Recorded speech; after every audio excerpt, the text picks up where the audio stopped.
All right, welcome to a very special live Sports Injury Central Pro Football Doc podcast, live from Las Vegas. We're on the third floor of Circa, right across from Radio Row here, but we're outside, third floor here with the great Steve Fezzik here. Good to be in person in his hometown. He's shown me around here.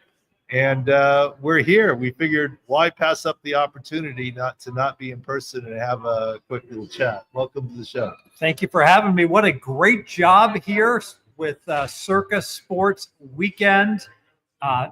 People sign up for the contest, all the excitement, Radio Row, the best sports book in the world, and Stadium Swim, something for everyone here. And, you know, the only bad part of walking around with Steve Fezzik here is you really can't go anywhere. I think I'm being stereotyped. I'm like your photographer. People hand me phones and I take pictures of you and people. People coming up and asking me why I'm down for the year and my picks have lost. And I'm like, well, it's year's not over yet. All right, let's go right there, right off the bat. How is it? Look, mind blowing. And I get you're always very gracious about back-to-back Superbook contest. You know, more entries now, harder. That was Jurassic Park. That was like, 100 years ago. Still something that only one person on this planet Earth has done. And quite honestly, the only person that will have ever done back-to-back single contest winners, because it's not happening again, as you say. But tell us what's going on now in your world and the gambling and, the streak and stuff. Tell us what's happening and why. Right. A lot to, boy, how long we got here. One quick note on the contest. Some people agree with what I say. Some people disagree with it. But for the most part, anything I say about a contest, I'm pretty good with these contest theories. So I'm going to stand by. I don't think I've misspoken very much about contest theories. I'll stand by what I've said. It's very, very difficult to win. I want to emphasize that to everyone. You hear experts and you're thinking, boy, we're all just printing money and the like. And the truth is, the day of the game, when you look at those lines and you've got betting exchanges that are offering minus 101 in one direction, minus 102 in the other direction, to try to find a play that wins at minus 110 big, full big, it is not easy. And in fact, it's extremely difficult, especially in something as mainstream as the NFL. But see, I'd say, you just mentioned Phil Hellmuth's here. He doesn't win every poker tournament. He doesn't win every time, every table, right? I mean, there's a natural win-loss that happens. But honestly, no one can go by your record. First of all, you gamble for a living for a long, long time, quit a lucrative job to do it. And look, I've hit golf balls into his backyard and maybe broken a window before. It's a very nice house. Well, the swimming pool is a natural, like a net to stop the ricochets from hitting the windows. I will say though, you got to take personal responsibility. I'm down on my plays for this year, and I could have done a better job. And you know what? It's hard to be really good at lots of sports all the time. And I'll use baseball as an example. Like 3 straight years, I had really good baseball years where I won over 30 units. And this year, I'm having a bad baseball year, and it's disappointing. And I'd like to say, I almost wish I could say, well, I didn't do the work, but I really probably worked harder this year than any other year, just that didn't get the results. Working too hard. No, I will say that at Sports Injury Central, Craig Dato and Doug Mann, the guys, they keep all our stats. And historically, over 5 years, 6 NFL seasons, I think, we are at 56.5% against the closing line spread. And the last year was our sick picks worst year ever. We were at 54. See, the market's getting harder. Market's getting harder. Last year was our worst ever. And this 54. Think about this. This is against the closing number, right? Yeah. Not the release number. So at the release number, you're doing better because you're, more often than not all the time, but more often than not, people are going to see what you see. You're just going to see it first. Yeah. So there we go. So are the trends changing this year from last year, or what do you think's happening? Last year was kind of an aberration, right? Well, I'm always looking more towards dogs and looking towards unders. So, the funny thing is, on the preseason, like week 1 in the preseason, went 14-2 to the over. This may have been the biggest miracle ever. I played 2 unders. I went 2-0. So, Oh, wow. which is like obviously like the odds of that are 1/8 times 1/15, right? So basically impossible. But there are handicappers out there that are like, should have seen that these, the more teams are going to play their starters week one, and they were on top of it, and they played overs, and they were enormously profitable getting in front of something that changed. The one big change in the football this year is, the kickoff rules. And I really wish I knew which team is going to keep, because there'll be a few of them that's going to keep kicking into the end zone. There won't be many.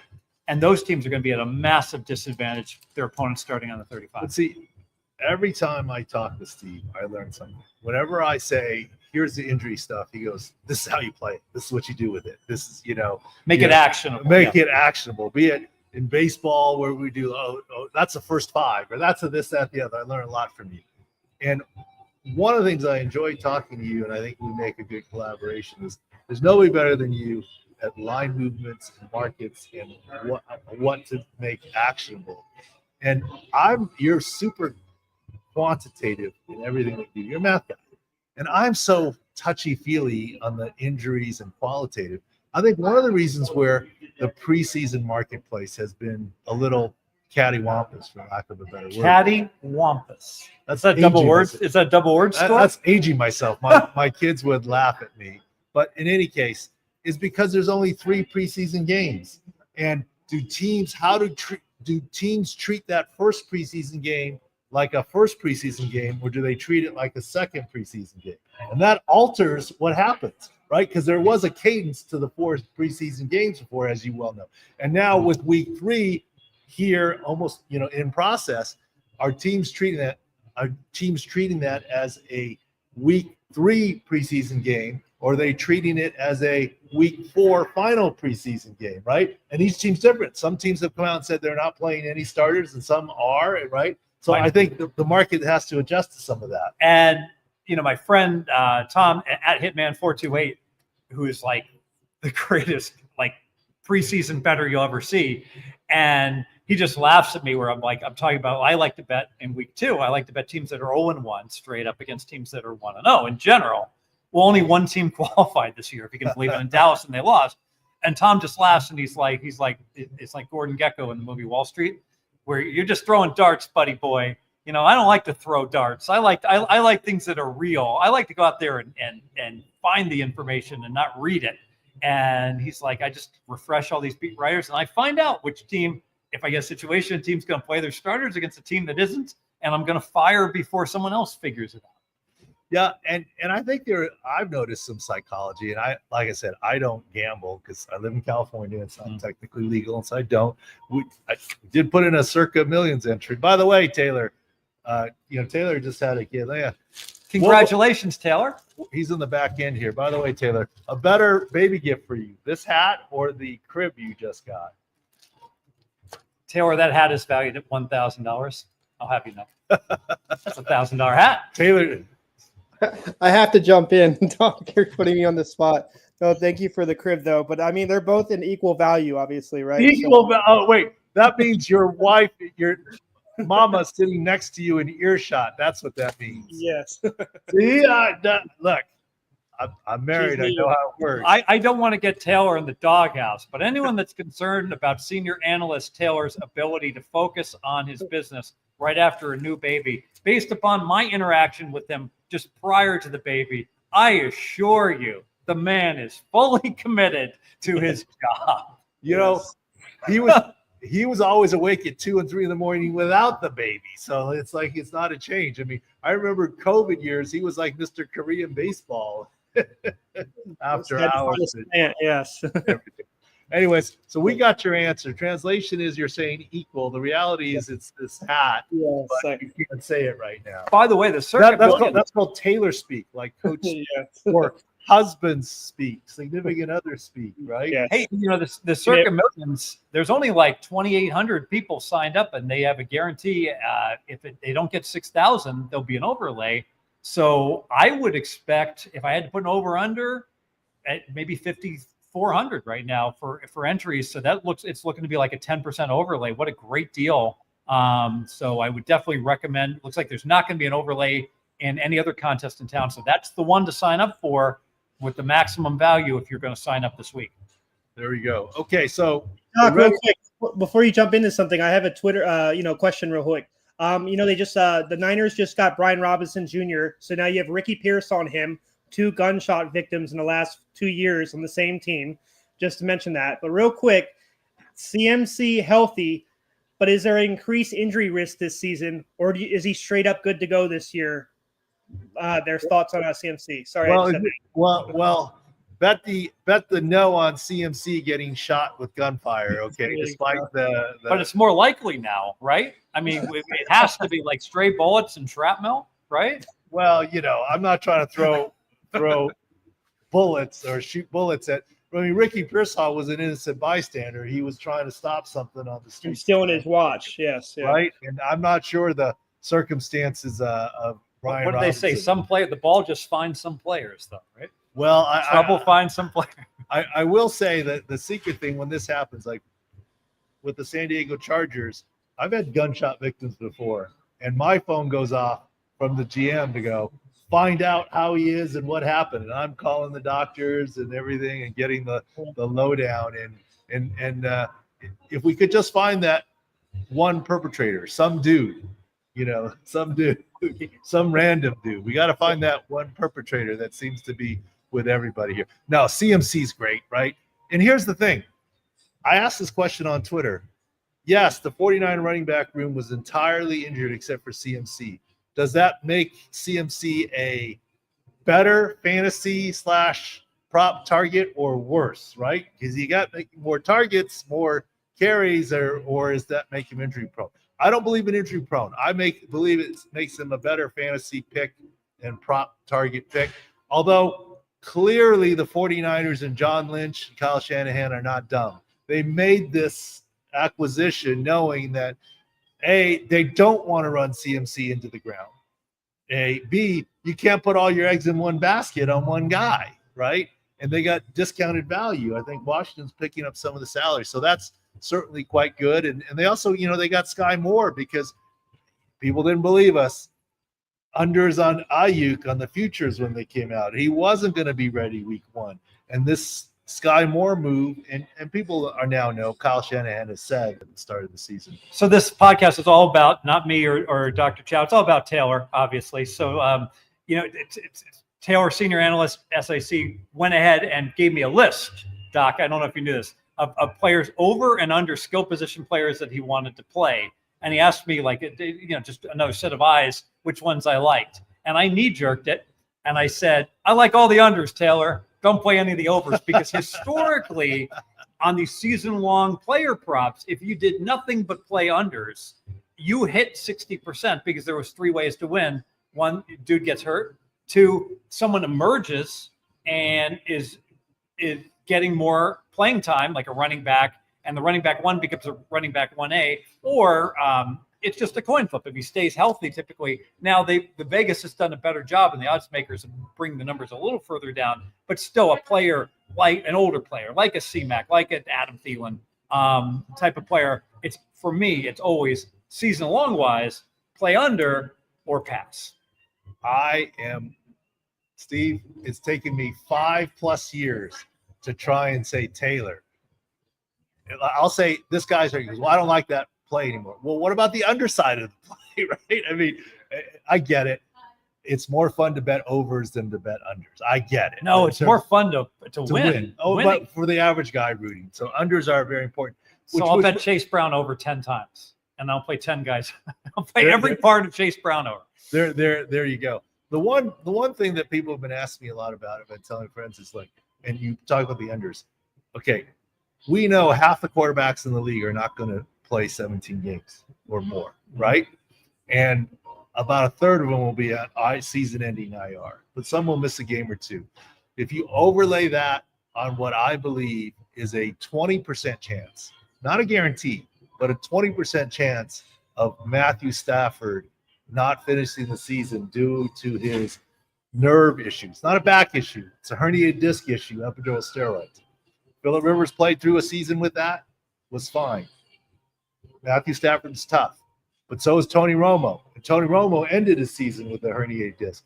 I think 20% chance is fair But that's something that a guy like Steve Fezzik would take and go, okay, I can do all sorts of things with that. Yeah, so we start with Stafford at 3,750, and his number was down to 3,600 pass yards, and I haven't checked it like during the past week, but that's literally one of those cases, like Doc said. I think you got a 20% chance just to win. Either he barely gets any playing time at all, and then there's on that other 80%. Maybe he goes out mid-year. So there's another 20% on top of it. And then if neither of those happen, you're probably a small underdog to win. I'll take my chances. Yeah, and now what does that do for Rams win total and for Devontae Adams and Puka Nacua? You make your own decisions on it, but that's sort of the injury thing. Devontae Adams doesn't like his quarterback. That's a big problem, right? Well, he did like it's all good. But what nuggets do you have for everybody, Steve? Every time I talk to you, you got 17 new different nuggets for the upcoming season here. I'm just a basic strategy guy. Like I try to lay out the easiest way to win, and the easiest way to win is to play more unders than overs. So we don't look for needle in the haystacks. All these other podcasts are talking about pick the division winner, pick who's going to win the NFC, who's going to win the AFC. Yeah, I think Denver could win the AFC, but I'm much more inclined to focus on the season win markets and to bet unders than to bet overs. If we talk about college football, I love looking at the lesser conferences. I don't want to try to pick who's going to win the Big Ten. I'd much rather look at the Sun Belt or the MAC and focus on teams like that. And in the NFL, I really think we all of us are going to give more of a focus to the prop betting and to the opportunities there, because frankly, people come up to me on Sunday. This might surprise everyone. They're like, who do you like, Steve? And I'll be like, I don't like anything. You got to lay minus 110. Don't like it. Would love to book over or under or the dog or the favorite. The market is so efficient at that point in time, and there's betting exchanges that you can lay minus 102. If it really was a good play at minus 110 at that point in time, well, then I shouldn't be working anymore with all these bets I can make at minus 101 and minus 102. So much more. I got to tell you, like in college football, like the last couple of days, I made bets on the first quarters and looking towards the derivative markets and alternative ways to bet in both pro and college. I think you're absolutely right about the marketplace is pretty efficient. And this is where actually we stumbled onto this, and Taylor's a big part of it, but with our injury algorithms with basketball applied to, guess what, the WNBA. Mm-hmm. Those marketplaces still aren't that efficient. I got a message from someone who's a big time WNBA handicapper guy who thinks who he is one of the best, who actually texted me and said, who's doing your picks for WNBA, because they're really very good, and he was impressed. I'm not going to say the name purposely because he didn't give me permission to. I told Taylor he had a bad pick yesterday. It won. Oh yeah, it won. Yeah, but my point is, in the WNBA, couple reasons why those picks have been really good for sick picks, and it all comes with part of the NFL package. You get the year-long picks. Is number one, there isn't as much information on injuries. So things right now, you got Ian Rappaport and Adam Schefter, who we've had on the podcast, who we love, breaking in-game injury news. They used to never do that, right? So in the WNBA, you still don't have injury news. So that gives us an advantage, number one. Number two, the depth of the WNBA is not as great as the depth of the NBA. So the NBA can have a starter out, but the backup isn't bad a lot of times, right, in terms of the league and the way it's constructed. But WNBA, usually there's more of a drop-off. Things become more actionable. And quite honestly, the marketplace is not as efficient. And so it's almost like it's weird, but WNBA is actually good right now for us. It's one of our, well, obviously it's not football season fully yet. We'll get into that, but we're going to continue with the WNBA picks because it's been a very efficient market. And listen to what Doc's saying. So the average person's not betting tens of thousands of dollars.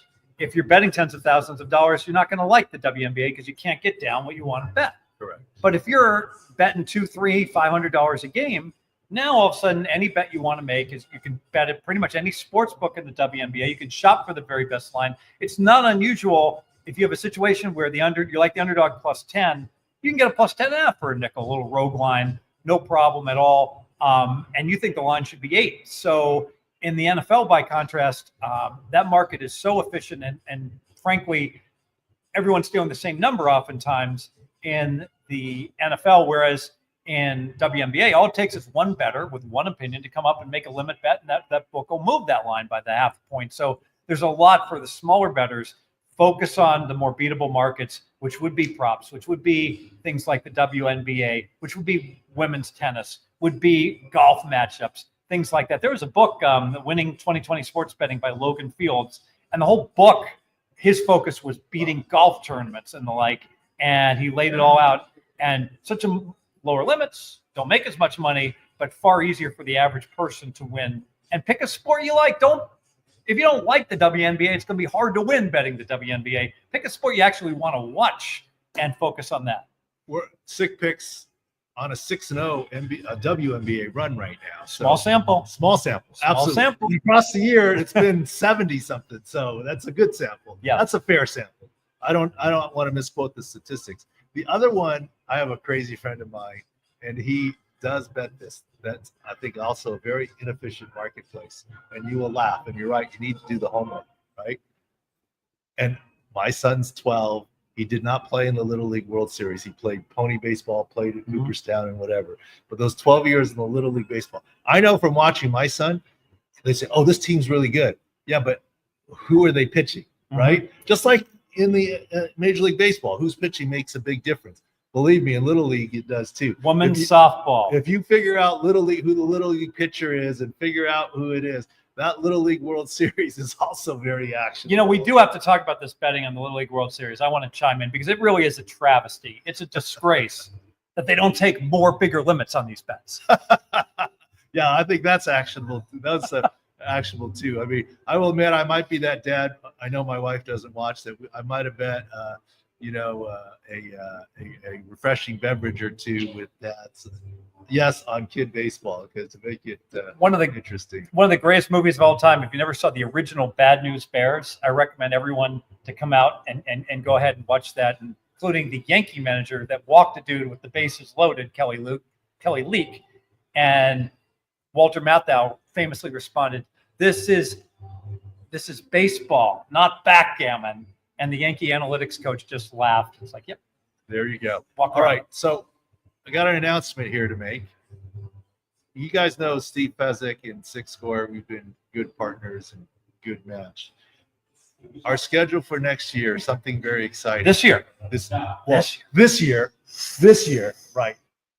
I still think of it as next because until that's ingrained in my mind by my wife. Because the preseason, the injuries don't matter. Everyone sits. I hate it when my wife says next week we got this. I never know what she means. Does she mean in 3 days or 10 days? I'm saying next season Tuesday because I'm still in denial on the season. But okay, this season. Thank you very much for the correction.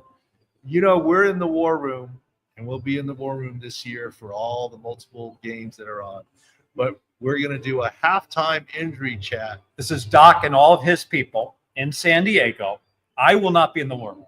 You're going to remotely be in the war room. Yes. And we're going to talk at halftime as games head to halftime of what might be actionable. We're going to break down injuries live. You guys seen it on the halftime injury chat on Twitter and so forth. We're going to still be doing all that on the single games. But on Sundays from the war room, we'll have Steve Fezzik joining us. So then I can say, I can stick to my lane. I think the O-line is this, or this is the injuries. This guy's coming back and it's not coming back. And Steve can jump in and say, that makes this worthwhile or actionable or whatever. It'll be a one-of-a-kind deal. It'll be live on Twitter through our YouTube channel. And I do believe it will get broadcast on one of the national, VSiN Sports Grid type things as well. But you can catch it. That's going to be a new feature. We're going to do our podcast. What do you think about this, Steve? Instead of Monday, where you do all the rundowns after the coaches, we're going to do it Sunday as soon as we get down to that late starting single afternoon game. It's the only game left. That way, the vast majority the Sunday night game will still not be played yet. Okay. And so we'll dovetail onto the end of that nationally televised West Coast 1:30 game, and then lead into that dead time before Sunday night game. We'll go through all the injuries from Sunday, first impressions, and everyone fantasy early lines, get it first. And then on Monday, we'll do a short recap for new injuries from Sunday Night Football / what coaches have said, what coach speak is. So we'll get it out because a lot of times our stuff, we have it on Sunday and we're just holding it for Monday. So we'll get it out there Sunday. And also during the week, anytime there's anything going on, we're going to be on with what we call lightning pods. And guess what? I just talked to our friend Ross Tucker this morning. We're going to do a Thursday second Even Money podcast show where I'm going to chime in with you and Ross. You guys still have your Tuesday stuff, but on Thursdays, we'll talk about line movements. We'll talk about the prop calculator that we have at SIC Score. You talk much more prop because when Ross and I do the Even Money pod on Tuesday, there's no prop bets up yet, but by Thursday there will be. Yes. And obviously with the injury information, you can have some major gigantic shifts in terms of usage of the players depending upon that info. So I'll be bringing the prop calculator and Steve will be interpreting what to do. But basically all we're doing is saying running back. It's good to know the running back's health. But wouldn't it be nice to know the O-line's health and the health of the opposing front seven for that week? For a wide receiver or a quarterback, wouldn't it be good to know the health of the DBs and or the health of the edge rushers, right, against the health of your O-line? And so we'll index the plays. 1.2 will mean 20% more than expected based on health. 0.87 is 13% less than health based on health. And Steve will help interpret that for Ross Tucker's Even Money podcast. So those are some of the new features here and that we're kicking off for next season. I love the index to 1 or 100. So 1 is average or 100 is average. Same with power ratings. My power ratings, I love making an average team a 0. Some people make an average team like a 73. It's just 73. How can I tell how good Alabama is when I don't even know what the average is? Yes. There you go. All right, Steve. Anything else here? We'll wrap up. I think that's good. Just really want to give a shout out. We're here at Circa at Circa Sports. I think they do it the best here in Las Vegas. Definitely get down. Some great proxy services down here. Get in on the contest. Get in on the excitement. It's fantastic. All right. Thank you very much. Heading off the air here. Good to see you. Signing up.